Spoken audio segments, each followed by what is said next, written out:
Good morning. It is so nice to be here to talk about one of my favorite subjects, which is maybe not tutoring, but how do we get every single student in this country to be at or above grade level so that they can access the opportunities that they were absolutely destined to achieve. And so that's what we're actually here to talk about. But given that it's Teacher Appreciation Week, I'm going to start with my mom. She's also doing a surprise visit on Thursday, so she's a friend of mine for me. But she was a teacher for 37 years, and the reason I'm in education.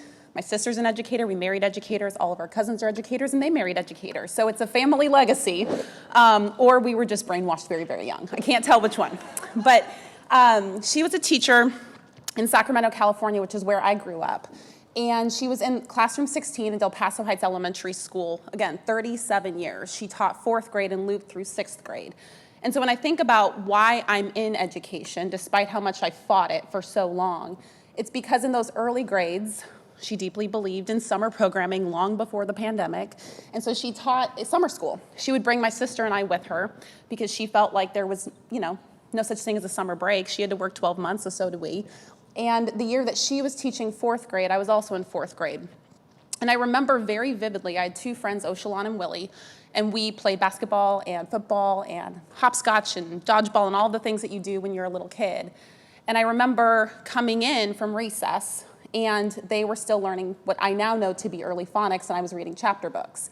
And I didn't understand why, and my mom explained the achievement gap to me as best as she could to a 9, 10-year-old. And it was embarrassing, and it was confusing and frustrating.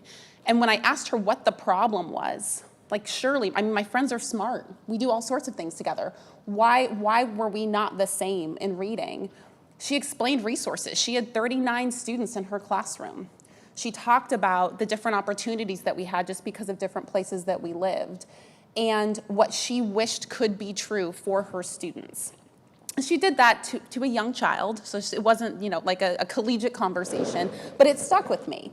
And I remember thinking about that when I was in 6th grade and we moved from my old neighborhood, which was, I went to Title I schools, all of elementary, but my mom had the social capital to move us 10 miles up the road. And then I went to the best schools in Northern California, some of the best schools in Northern California. And I had the same potential. Nothing about me changed, but my opportunities changed. And I now went to a school where we had a 100% graduation rate. Everyone went to college. The kids I left behind, the kids like Oshalon and Willie, did not have those same opportunities. So when I think about the conversation today, why we are here, why it matters so much, why this moment in time we cannot just let go and let pass us, is because I still think about the kids that I feel like I left behind.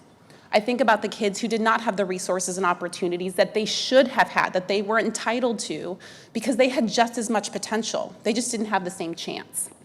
And so today, when we think about that, 40 years after A Nation at Risk, and we think about how far we've come, it happened the year after I was born, the year before I was born. And where were we then? Where are we now? In Tennessee, we've got about 1/3 of our students who are reading on grade level in 3rd grade. It's unacceptable. It's just unacceptable. We are doing a lot of really good work, but we cannot think that we need to get to 50%, which is where our highest performing states are that we celebrate. When we look at NAEP and we say who's 1, 2, and 3, that's a coin flip. I don't know any parent in this country who believes a coin flip is good enough for their child. So when we think about the moment and the opportunity that we have today, I want us to think about that in a student, a face, a potential that is there, and we have millions of them across the country. And so for us, when we think about ESSER and the pandemic, my number one pushback that we have in Tennessee is that it isn't one-time funding. We keep talking about it like one-time funding. It might be one-time dollars, but it should be a lifetime of opportunity. And if we're actually using this moment well, we're leveraging billions of dollars and a huge global crisis to just put us on a completely different track for kids, to rethink how we do our work. Not if we can get kids to catch up, but how do we redesign what we know to be true in public education so we're no longer talking about incremental opportunity. We're no longer talking about this group that we might be able to inch up just a little bit more, but we're talking about all students and how we rethink and recreate the opportunities for them so they're on a completely different pathway. And we can say with certainty, every kid in this country has a chance, and we've structured our education system so that is true for everyone, no matter what. So for us, it might be a one-time problem, they might be one-time dollars, but they can't be one-time solutions. And so we have to think bigger and bolder. And that's hard when people are tired. I know everyone's tired. That's what I hear. The number one thing I hear is that I'm tired. And I was like, I've got 3 kids under 12. I'm tired too. I am tired with you. Baby Jack keeps me up. He's 3, but 3, right? And while he is, looking to see, like, if I throw glass, does it break? Yes, every time, son. Every time it'll break. That's right. Let's learn. As we are doing that in our house, I am on my computer or on my phone thinking about the 1 million other students in Tennessee who should have opportunities to break glass and learn, who should have opportunities to have early literacy that is rich in the science of reading and getting them to be on grade level faster, that should have a tutor if they need one. And I'm not just talking about kids who are below grade level. We need to talk about all of our students because it's about getting them as far as they can, as fast as they can, in a way that matters and is impactful for them. So what's the Tennessee strategy? Hard work, a lot of fatigue, and frankly, a lot of cohesion. And I will make this joke. I know I'm not supposed to, but please ignore Saturday Night Live over the last 4 weeks. I know we've been in the news, but what I can tell you is true in Tennessee, and what my experience has been, is that we are a state that cares deeply about children. And despite all of the noise that happens around, what has been the secret sauce in Tennessee is that we ignore the noise. And people who care about kids do the work every single day, and they push aside everything else. And if you actually are student focused, if you actually care about what needs to happen and be true for every child, whether they are in a rural or an urban environment, then you have to ignore everything else. And we've been able to move further and faster than I thought was possible, even with the pandemic. And so for us, we had a strategic plan that we rolled out 2 months before the pandemic started, and that was wonderful timing. And so we were so excited about it, and then things changed globally. But what didn't change actually was our strategy, because what was true in January was not untrue in March. We knew we had to focus on early literacy. We knew we had to create different opportunities in high school, and we knew we had to make sure that teachers were respected and elevated and compensated as they deserve to be. And so our strategic plan had those 3. And in the beginning, it was academics, so early literacy. That became acceleration and tutoring. It talked about restructuring middle schools and high schools, which we now know for sure tutoring, high dosage, low ratio tutoring must be part of your middle school and your high school programming, even though it's slightly harder to do that with the block schedule that I would argue maybe needs to go away. And then third would be in our educator supports. We know that we need to ensure that all of our future teachers, current teachers, retired teachers, and aspiring teachers who might be career changers understand ways in which they can come into our beautiful community of public ed and serve the students that we care a lot about. So for us, that has been our strategic plan. And what we know is that there has to be a 3-legged stool. If we're talking about how to keep this momentum going, it cannot just be that you pass a law. Lots of people pass laws. Nothing happens. It can't just be that you're focusing on getting more money, because we know that money can be a big black box and we don't know where it goes, and it does nothing for kids. And it can't just be that we have these little bright spots, like stars in the sky, and we hope that everyone's gonna see the stars and then flock towards them. Because if I see that it's working over here, surely everyone else is gonna wanna emulate. We keep doing that and it doesn't work. There has to be a more cohesive strategy than that. So for us, we said you have to have all 3 parts of the stool. So we passed some laws. We sure did. We're very good at that in Tennessee. So we passed some laws. We passed the Literacy Success Act. That was a huge one for us at the beginning of the pandemic, but it really focused on the science of reading, high quality instructional materials, so not just phonics, but knowledge building materials for all students with 100% adoption and implementation rate. We also talked about educator prep programs and making sure our teachers knew how to teach kids how to read, and that our current teachers were empowered to do so. We passed a law around learning loss and student acceleration, and that meant that we now have Tennessee All Core, which is our high dosage, low ratio tutoring forevermore. It is not a flash in the pan ESSER strategy. It's saying that forever we will have this as an intervention because the research says when done well, it works for kids. No excuses, we are moving forward. And part of that was also to ensure that we extended time. So we have permanent summer school. Rising kindergarten through rising 9th graders now have access to summer programming, 4 weeks of summer programming, and it is open to everyone. My girls go because that is, like I said, our family legacy and tradition, so they will be in summer school every single summer, and they're very, very grateful. So that is what we are doing in our house. But part of that is tutoring isn't just during the year. We include that in the summer. We ensure that students get that access to small hits, frequent hits with the same consistent tutor and relationship or online in a way that works for them. But that's the policy side. Then you have to fund it. And education is expensive. So one of the things that we've been doing is talking about, if you're going to invest in something, know that it works.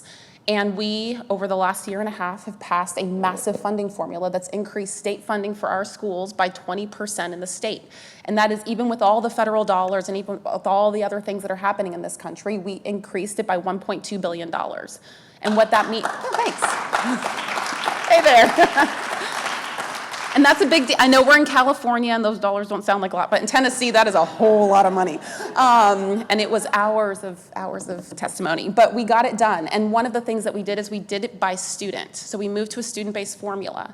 And that means that if you are a child, kindergarten through third grade, you get an additional amount of money for literacy support. If you are a child who's not on grade level, you get additional funding specifically for high dosage tutoring, because we understand that it works when done well. And we understand if we do what works well, we need to fund it. And so that is a commitment that is now made in our state, and it is never going away. But the other part of that is implementation. We got a law, we got money, people kind of do this and move away because that's what elected officials do. They pass the law, they give us the money, and then they say, go make it work. And that's the really, really hard part, because we have 147 districts, and we have districts that are super small, 100, 200 kids, and then we've got Memphis. And so when you have to do a strategy as a state that covers all students, so if I go to Northwest Tennessee where they literally have a stop sign and no railroad, when you have to make sure that students in that community are served, and you drive 3 hours south and ensure that every single child in Memphis Shelby County Schools is also served, that's a really tricky problem, and it cannot be a one-size-fits-all. And so for us, as we're thinking about what that implementation means, we're proud that 60% of our districts voluntarily participated in Tennessee All-Core. That represents over 200,000 students in a state of 1 million. It's not where we want to be. We should have more than that. But it means that 200,000 more students are getting what they need. It also means that 200,000 students are getting 500 more hours of instruction. And when we look at our data, what we know is that when implemented well, students are accelerating faster than ever before. But it can't just be, again, implementing some kind of program. It can't just be that we have a state-approved list and you pick the vendor and then you implement with the vendor and then you hope it all works out. It has to be a cohesive strategy. The materials our teachers are using in the classroom have to be the materials that are used by our tutors or connected to our AI or virtual opportunities. There have to be opportunities for teachers and tutors to talk and to talk to families, because it is not just about one student in a classroom with a teacher, it is about everyone coming together. And so what are the problems? Implementation is hard. It's not necessarily always done well, respectfully, but that's because it is hard. And so when we think about staffing, right, we come up with excuses. We can't do high dosage tutoring because we don't have enough people. We don't have enough time. We don't have enough money. And all it is excuses. That means kids don't get what they need. So if we're talking about staffing, our ed preps have tons of teacher candidates. University of Tennessee now requires their teacher candidates to be tutors in our classrooms for Tennessee All-Core. That's huge. That is huge, and it is their responsibility. We think about staffing, we think about teacher shortages. Tennessee actually now has an increase in the number of folks who are in our teacher prep programs because we've made it free to become a teacher while you're getting paid to do so, as the first state to have a national apprenticeship. So now you can do that.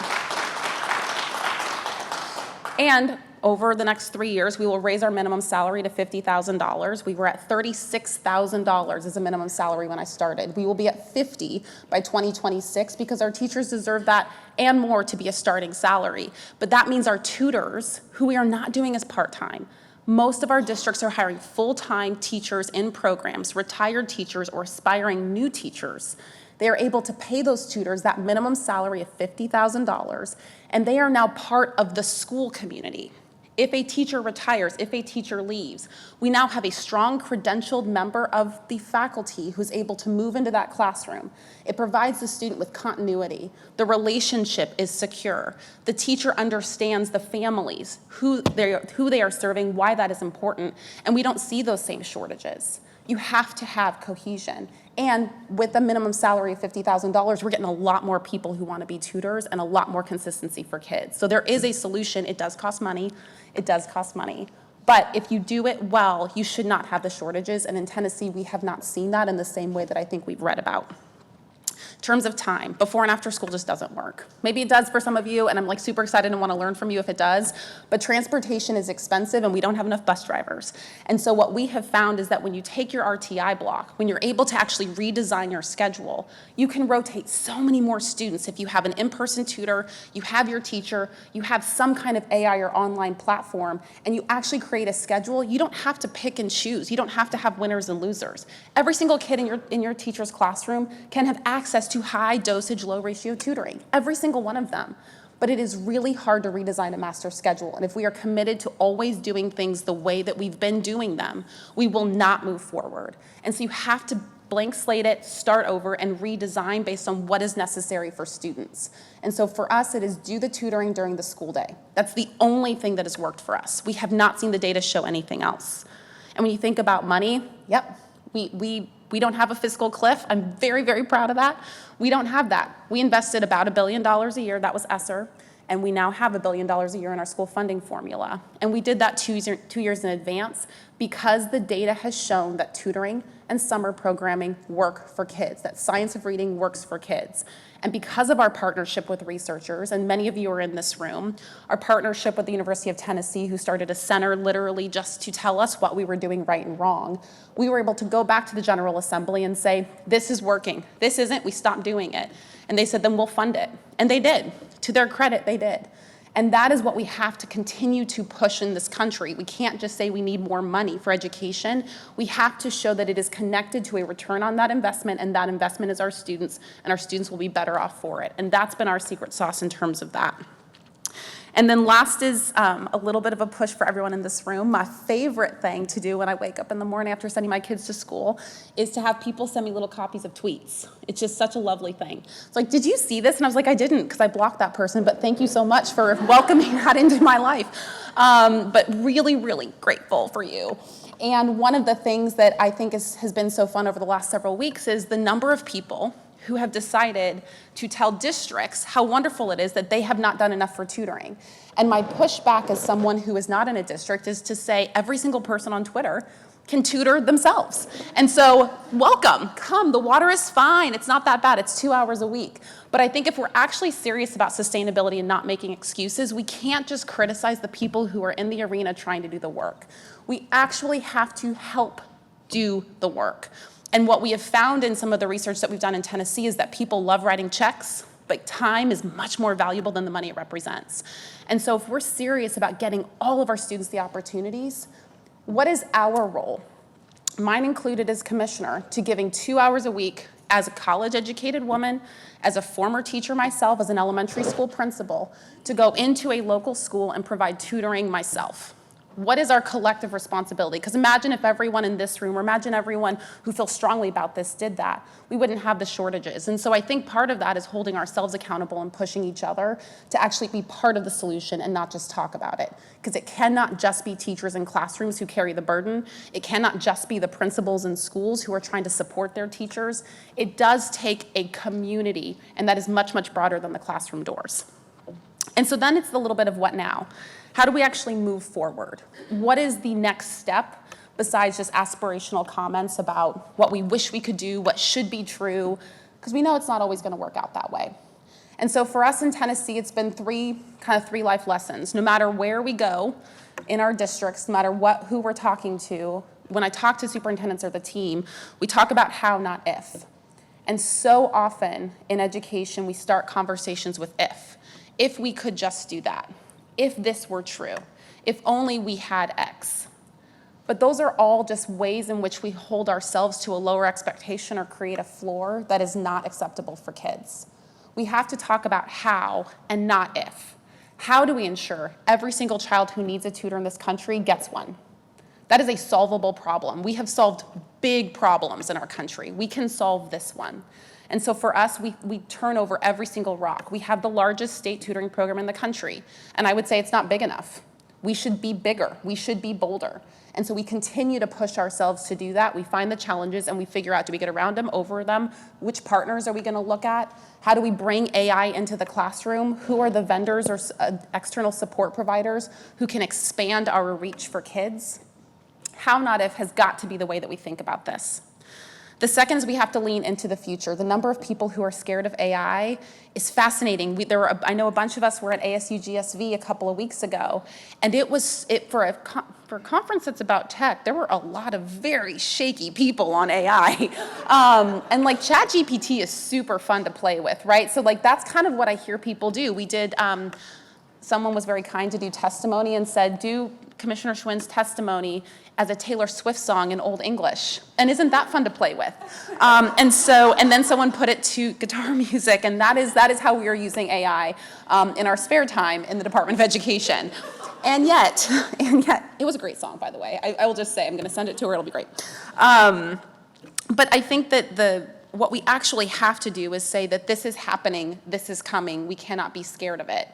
And when you actually look at students, the fact that my son can break into my phone and order something from Amazon at 3 years old is both a special thing to know as a mom, but it is also something that I think I couldn't have done that. Our kids can. Our kids' expectations for what they encounter in education is here. And we are still, as adults, often operating here. And so for tutoring, if I can go and say, great, I've got this many kids in my classroom, I can rotate through 3 groups of 3 students and no more than 3 students, which has been the biggest fidelity of implementation issue. Just adding that forth because I feel so bad for that baby over there and he really needs tutoring too. It's like, that's right, but if you bring him in, these 3 aren't gonna get what they need. That is really, really mentally hard. So helping people through that is important. But when you give solutions, like saying, you will get through these 3 groups of kids. And these groups over here, one's gonna be in this platform that we've now built trust with, not just put them on a computer as a babysitter, but actually built trust that this is getting them where they need to go, showing teachers the data, having them be part of the solution and figure out what they want in their classrooms. That has got to be part of it. And technology is really, really scary. And it's not gonna replace a teacher in the classroom. It just isn't. We still need human beings. And I think to the point made earlier, kids still need adults. Kids still need near-peer supports and tutors and mentors. And we can get so much further if we embrace what is coming, get in front of it, and make sure education is keeping up with every other industry in this country, because we're not. I think third and finally is a deep belief in kids. I think that is a really good bumper sticker, and we talk about it all the time. Every child, 100% of kids can. But what I worry about the most is that we don't necessarily believe that that's true. And I think in order to change the conversation, in order to keep the momentum up, we have to have a deep belief that every single child in this country has a chance to be great, has a chance to live their whole potential. And we can't do that if we aren't making the hard decisions and putting in the hard work to do that for them and with communities. And so for me, for us, and what we're trying to do in Tennessee, what we're working really hard to do in Tennessee with great partners, and I see so many of them in the room, is that we have to do it together. And we have to believe that whether you are in Mountain City, whether you're in Memphis, Lake County, Nashville Public Schools, or anywhere else, every single child deserves a chance, an opportunity, and the right supports to get them where they're going. I have a very deep, unwavering belief that high-dosage tutoring is the way we have to go. I have a deep belief that we need to blow up and redesign how we do Carnegie units, that we can do competency-based education, that the where and when, why, and how students do learning has got to change. But that can't happen. I actually don't think that can happen if we don't get tutoring right. We can send kids to work sites and take AP classes on work and industry sites. We do that now. They take remote classes. We can redesign and do competency-based education. That's great. I actually think we can do that. We can do that a lot faster than this 10-year model that I keep seeing floating around. We can do it a lot faster than that. But it doesn't work if we don't have that very small group targeted instruction for the students who need it. And if we can get tutoring right, and I believe that we can, if we can really move this forward to do it at scale, and we do that with human capital, we do that with technology, and we do that bringing educators in the classroom as part of the conversation, we will move public education significantly further faster than we ever have. But that moment is closing. It is closing very, very quickly because people move on to the new thing and the next thing because we all have short attention spans. And so if everyone in this room continues to advocate and push for doing what's right for kids, for investing in what works, for being transparent in the data, for things that don't work and that do, If we actually show when we do X, this is what happens for kids, all kids. When we do Y, it didn't work, we failed, and we stopped. There is a courage in doing that that oftentimes we don't have. And it's really hard to say that you failed. It is really hard to say that you messed up, especially when people have money or they have some kind of political need for you to have the win. And we're not going to get anywhere if we can't do that. I have a long list of things that we screwed up in Tennessee. It is very long. It's like Lamar Alexander's FAFSA form. You could just like roll it out, right? It's like, yep, there they are. And we've got a lot of wins. And the wins are so much bigger than the losses because it was rapidly looking at the data, making decisions in real time for kids, and letting people say this didn't work, and you being able to say that's okay. So my challenge for everyone in this room, besides donating 2 hours to tutor, help out your local public schools, just my little advertisement, is to make sure that when you are thinking about the work that you are doing, take what you're doing and go bigger and bolder. Incrementalism is not going to work. If we're going to make this something that is going to stick, if we're going to make this something that is going to be permanently invested in with funding, time, resources, political capital, messaging, communications, all the things it takes to make something work in public ed, it cannot be piece by piece. First day of kindergarten is going to be August 1st or just about there. That child's already out of time. They're already out of time. There is not enough time on the first day of kindergarten to get back what that child will lose if we aren't doing the right thing now. So operate with urgency, think about what is bold and big, and then do even more than that because we've got a million kids in Tennessee and millions across this country that deserve that. I do believe we can make this work. I do believe that in 2025, 2026, we will have a completely different set of federal laws that we will be able to actually have innovation and creativity and push, but we have to do that together. So come together, advocate in your communities, and keep one child in mind, just the one, and say, if I give that child a chance, and we all have a kid that we know we can give them a chance, we will actually completely change education in this country, and this is the moment to do that. Thank you so much for all of the work that you're doing and for your support of our kids.